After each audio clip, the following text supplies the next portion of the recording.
一个33岁姓李的查甫人哦，骗要买卖塔位的民众讲，得爱种种的费用，赚上千万的乌心钱。婚姻地检署抓到包括这个姓李的被告，计共有7个人，该移送法办。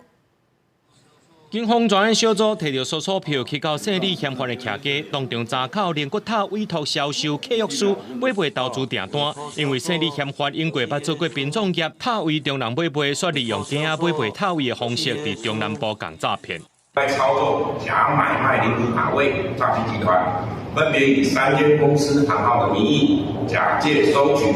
塔位挂位费及灵骨塔鉴定费的话术为由，使多数被害人陷入错误。警方表示，姓李嫌犯带头的犯罪集团，平常时以暴力恐吓处财，各设公司行号，伫112年到113年期间，以假买卖灵骨塔位，却向被害人收维护费、鉴定费诈欺，搁再转介予地下用资办理贷款，不法所得赚1400多万。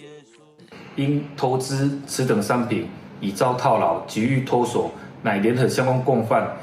假借要帮其2人脱售相关灵骨塔产品，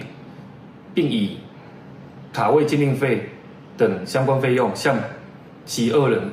诈取新台币600万及700多万元。婚姻地检署表示，最近诈骗集团会以俗价来向民众投资买卖灵骨塔等商品，致使民众了钱了甲拢无本，害民众唔通凊彩相信，才袂去互骗去。也若姓李被告等7个人经过侦办涉嫌诈欺、组织犯罪条例，警察将结了后提起公诉。公司新闻综合报道。